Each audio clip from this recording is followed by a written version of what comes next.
जहां भारत और पाकिस्तान के बीच हाँ ना का सिलसिला जारी है, वहीं पर भारत पाकिस्तान ताल्लुकात पर साबिक सफीर का बड़ा बयान सामने आया है, जिसमें उन्होंने ये माना है कि माजी में भी बाहमी ताल्लुकात के हवाले से कई कोशिशें हुई, कई बातचीतें हुई और दरपर्दा मुज़ाकरात के जरिए से मसले को हल करने की कोशिशें भी हुई और किसी हद तक कामयाबी भी हुई है। ताहम पाकिस्तानी फौजी जनरलों की सोच तब भी बदल रही थी और तब से लेकर अब तक लगातार बदल रही है। ये बड़ा बयान उस वक्त आया है जब भारत पाकिस्तान के बीच दरपर्दा मुज़ाकरात की बड़ी बातें जो है वो चल रही है और ये खबर इसलिए इम्पोर्टेंट है, इसलिए भी महत्वपूर्ण मानी जा रही है क्योंकि गुज़श्ता दिनों जब ये तिजारत के हवाले से माना जा रहा था कि भारत पाकिस्तान के बीच तिजारत शुरू हो सकती है और पाकिस्तान ने बाद में यू टर्न लिया है, उसके पीछे जो दोहा के अंदर जो कॉन्फ्रेंस हुई है उसका भी हवाला अहवाल मैं आपको थोड़ी देर में बताऊंगा कि मुख्तलिफ ज़राए से जो खबर सामने आई है वो क्या है। लेकिन फॉर्मर डिप्लोमेट और स्पेशल एनवॉय जो साबिक वज़ीर आज़म मनमोहन सिंह के दौर में रहे हैं सतिंदर लांबा, उनका बड़ा बयान आज आया है और ये बड़ा बयान जब आप पढ़ेंगे तकरीबन 14-15 सवाल उनसे पूछे गए और ये 14-15 सवाल जो है सीधे जम्मू कश्मीर के साथ जुड़ते हुए नजर आ रहे हैं, भारत पाकिस्तान के साथ जुड़ते नजर आ रहे हैं और मौजूदा दौर में जो अजीत डोभाल और जनरल बाजवा के बीच की बातचीत का सिलसिला भी हुआ है या हो रहा है, इस पर भी साबिक सफीर का बयान मस्बत सामने आया है। उनका मानना है कि अजीत डोभाल और जनरल बाजवा के बीच ये कॉम्बिनेशन जो है ये बैक चैनल कॉम्बिनेशन के लिए सबसे बेहतरीन कॉम्बिनेशन है क्योंकि दोनों अफसर जो हैं, दोनों लोग जो हैं, दोनों शख्स जो है ये हालात को समझते हैं और मुल्की हालात को काबू कैसे किया जाता है इनके ऊपर पूरी जिम्मेदारियां भी है और पूरी तरीके से ग्राउंड रियलिटी को जानते हैं और अगर ये मस्बत अंदाज में चलती है तो मुस्तकबिल में काफ़ी चीज़ें बेहतर हो सकती है। ये सतिंदर लांबा का बड़ा बयान बैक चैनल डिप्लोमेसी के हवाले से आया है। एक चीज़ याद रखिए, मैंने पहले ही कहा कि स्पेशल एनवॉय भी रहे हैं साबिक वज़ीर आज़म मनमोहन सिंह के, क्योंकि बैक चैनल के दौरान जो साल 2005 से साल 2014 के बीच में बैक चैनल डिप्लोमेसियाँ चली हैं और बैक चैनल टॉक चले हैं, उसमें सतिंदर लांबा का एक मेजर रोल माना जा रहा है और यही वजह है कि बाद में काफ़ी चीज़ें खुलकर भी सामने आ रही थी। तो साबिक सफारतकार का मानना है कि अजीत डोभाल और जनरल बाजवा के बीच मुज़ाकरात होना, दरपर्दा मुज़ाकरात होना, तीसरे मुल्क में मुज़ाकरे होने, ये अच्छी चीज़ है,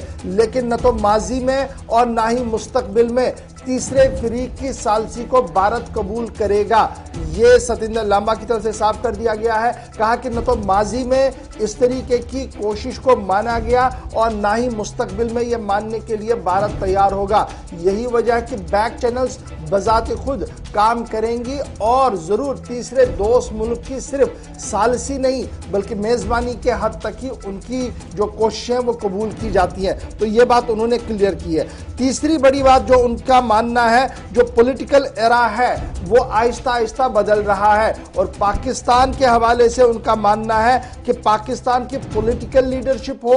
या मिलिट्री लीडरशिप हो, वहां पर बातचीत का बैलेंस बनाना काफ़ी इंपॉर्टेंट होता है भारत के लिए। और अब पाकिस्तान की मिलिट्री लीडरशिप जो है वो भी इस बात को समझ रही है, बंदूक, गोली, बारूद या बम से मसाइल का हल नहीं निकला जा सकता है और ना ही सरहदें तब्दील हो सकती है। यही वजह है कि लगातार मुज़ाकरात किए गए हैं और फिर उन्होंने कहा कि जनरल जिया का दौर हो, जब वो जनरल थे या उसके बाद पाकिस्तान के पॉलिटिकल एरा में आए तो कोशिश इन्होंने की कि नॉर्मल चैनल्स के ज़रिए से, बैक चैनल्स के ज़रिए से मुज़ाकरात को आगे बढ़ाया जाए। उसके बाद जनरल मुशर्रफ का टेन्योर आप देख लीजिए कि बेस्ट जनरल, अगर उन्होंने जंग लड़ने की कोशिश की लेकिन जब वो टेबल पर आए तो उन्होंने काफ़ी फ्लेक्सिबिलिटी दिखाई और उसके बाद आज जनरल बाजवे के जो बयान पिछले कई दिनों से आए हैं वो बयान ये साफ दिखा रहे हैं कि पाकिस्तानी एस्टैब्लिशमेंट को दुनिया की तब्दीली नज़र आ रही है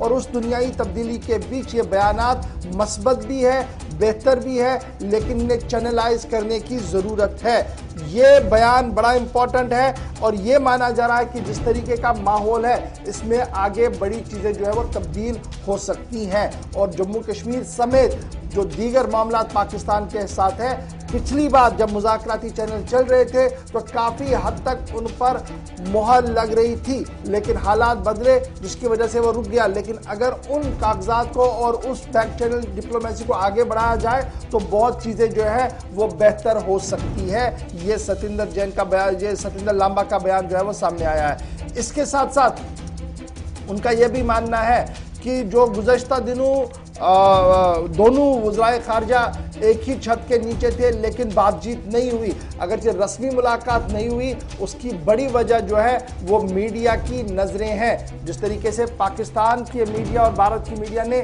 उस कॉन्फ्रेंस, हॉर्ट ऑफ एशिया कॉन्फ्रेंस में नज़रें रखी थी कि आप दोनों मिलेंगे, उससे काफ़ी चीज़ें दूर हुई। और अगर इशारों में ही सही बड़ी चीज़ें तब्दील होने की उम्मीद तो जरूर लगाई जा रही थी, लेकिन ये पहला मौका होगा जब हार्ट ऑफ एशिया कॉन्फ्रेंस में न तो भारत ने कोई डायरेक्ट हमला या डायरेक्ट बात पाकिस्तान के लिए कही और ना ही पाकिस्तान ने बलोच और दीगर मामलों का लेकर कोई डायरेक्ट हमला भारत पर किया। ये जो माहौल बन रहा है, इससे इन्हें उम्मीद है कि आने वाले दिनों में हालात बदल सकते हैं। उनका मानना है कि ये बदलते हालात की अक्कासी आप CIA के मौजूदा चीफ की जो किताब छपकर आई है पहले, उसमें भी पढ़ सकते हैं और देख सकते हैं कि किस तरीके से बैक चैनल डिप्लोमेसी काम करती है। और बैक चैनल हमेशा कामयाबी के साथ ही हमकिनार होते हैं, लेकिन जरूर वक्त